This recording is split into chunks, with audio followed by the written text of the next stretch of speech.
मैं एक मामूली औरत हूँ। इतनी मामूली हूँ कि आपकी नजर भी मुझ पर नहीं पड़ी, लेकिन मैं आपको देख रही हूँ। आप अपनी बीवी के साथ डॉक्टर के यहाँ जा रहे हैं, उसकी कोख में लड़की या लड़का, यह जानने के लिए। असल में आप अपनी लड़की की हत्या करना चाहते हैं, कोख में ही। आपको यह ख्याल भी नहीं आ सकता कि जिस सड़क से आप जा रहे हैं, उसे मैंने बनाया है।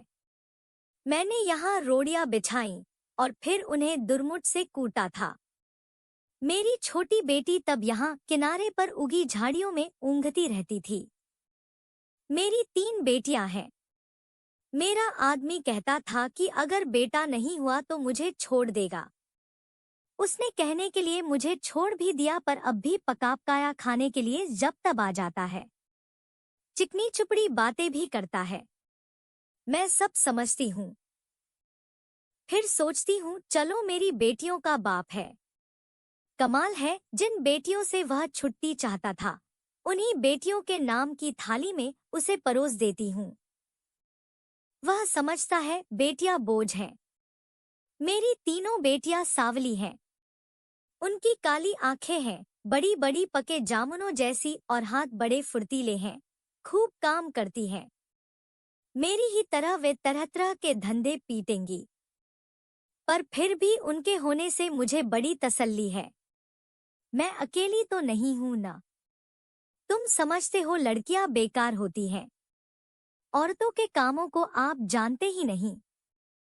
अरे देखो, मैंने सड़क बनाई, धान की रोपाई की, कपास चुना, कपड़े की फैक्ट्री में रीलिंग की, आलू खोदे, 3 बेटियों को जन्म दिया, पाला पोसा। क्या मैं बेकार हूँ?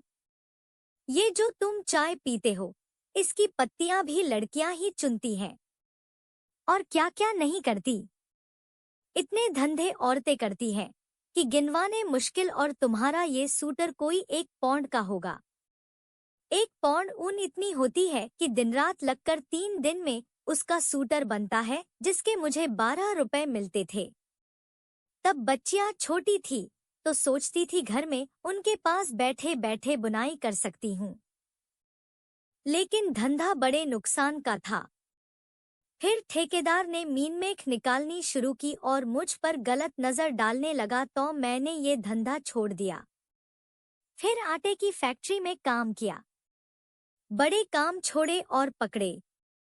2-4 मुर्गियां और बकरियां तो खैर पालती ही हूँ। इसी तरह रूखा सूखा चलता है। ये जो तुम्हारी बीवी ने रेशमी साड़ी पहन रखी है, इसके धागे भी औरतें तैयार करती हैं। कीड़े पालती हैं। मुश्किल काम है। जांग में घाव हो जाते हैं। धान की रोपनी में भी पैरों में खारवे हो जाते हैं और कमर झुके झुके टूट जाती है। मुझ पर पैसे होते तो अपनी लड़कियों को पढ़ाती लिखाती, उन्हें मास्टरनी बनाती या डॉक्टरनी। तुम खुद पढ़े लिखे हो, पैसे वाले भी दिखते हो, तुम लड़की का गर्भ क्यों गिरवाना चाहते हो?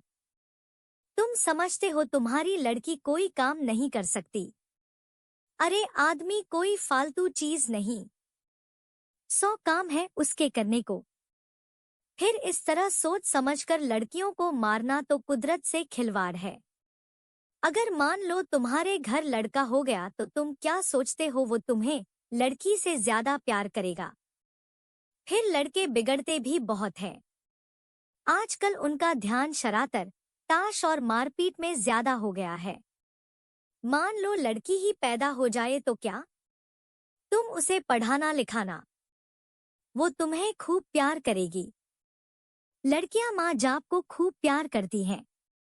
तुम्हारे घर में रौनक होगी सो अलग से। तुम सोचते हो दहेज देना पड़ेगा, तो तुम उसे खाने कमाने लायक कर देना। दहेज मांगने वाले से शादी मत करना। हो सकता है आप ही ऐसा लड़का मिल जाए जो बिना दहेज के शादी कर ले। अगर न मिले तो क्या? वो कमाएगी खाएगी और तुम्हारा सहारा बनेगी। हो सकता है वह तुम्हारा नाम रोशन कर दे। तुम्हारे लिए क्या पैसा ही सब कुछ हो गया, या दुनिया का डर अपनी बेटी से भी बड़ा हो गया? आखिर तुम अपनी बेटी को प्यार तो कर ही सकते हो और बेटी भी तुम्हें प्यार कर सकती है। माँ बाप और बच्चे का इतना रिश्ता बहुत हुआ। इसके लिए तो आदमी जीता है। पैसे को चाहे जितना मानो पर मोहम्मता फिर भी बड़ी चीज है। इसे बनाए रखने में ही खैर है। नहीं दुनिया उजड़ी समझो। कुदरत के साथ इतनी मनमानी अच्छी नहीं। लड़कियों को तुम ऐसे ही गिरवाते रहे तो औरतें कितनी कम हो जाएंगी। फिर तुम उनके लिए कुत्तों की तरह लड़ोगे। दहेज के डर से आज उन्हें मरवा सकते हो तो कल फिर पैसे के लालच में बेचोगे भी। इस तरह क्या दुनिया बड़ी अच्छी हो जाएगी या तुम्हारे घर परिवारों में खुशियां छा जाएंगी। तुम जो रेशमी साड़ी पहनकर इसके साथ चली आई हो, इससे इतना डरती क्यों हो? सोचती हो यह तुम्हें छोड़ देगा? ये मिचमिची आंखों वाला अगर तुम्हें छोड़ भी दे तो क्या तुम मर जाओगी? मैं तो पढ़ी लिखी भी नहीं थी।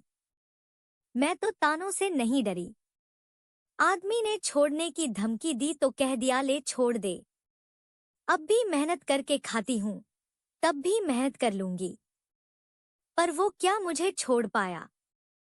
हम औरतें बड़े काम की हैं। हमें ये ऐसे ही थोड़े छोड़ सकते हैं। परिवार की जरूरत तो इन्हें भी है। नहीं तो हाफते मर जाएंगे। कोई पानी देने वाला भी नहीं मिलेगा। मैं तो कहती हूँ बेटी भी पैदा करो, दहेज भी मत दो और डरो भी मत। देखना दुनिया ऐसी ही चलेगी, इससे अच्छी चलेगी। दाब धौंस कुछ कम ही होगी। मेरी बेटी ने कढ़ाई सिलाई सीखी है, वो न होती तो फिर क्या था। मैं तो दुनिया में धंधा पीटती मर जाती। अब भी मेहनत करती हूँ पर मन में खुशी भी है। मेरी 3 लड़कियां खूब हुनर वाली हैं। कोयल जैसी आवाज है उनकी। सुने से थकान मिट जाती है। न करे कोई शादी अपनी जिंदगी भाड़ बनाएगा और जो शादी करेगा सो भगवान होगा। चलती हूँ ये ठेकेदार आता दिखता है। आंखों से कम सूझने लगा है। ये जो लिबर्टी सिनेमा है न इसे गिराना है। मालिक यहाँ पूरी बाजार भर दुकानें बनवाना चाहता है। यही मलबा ढोने का काम करूंगी। काम तो ठीक है, मैंने बहुत किया है पर इसके सामने ये डॉक्टर की दुकान है। यहाँ लड़का लड़की टेस्ट होता है बस। इसे देख देख के मन में बेचैनी बनी रहती है। घड़ी घड़ी तुम्हारे जैसों की सूरत देखनी पड़ेगी। हत्यारों की। बस कहीं और काम मिला तो ये जगह छोड़ दूंगी। देखो तब तक तो यही काम करना पड़ेगा। मैं पढ़ी लिखी होती तो ये ही सब बातें लिख देती। फिर तो तुम भी मेरी बात किताब में पढ़ लेते। पढ़कर तुम भी कहते करतारी देवी बात तो पते की कहती है।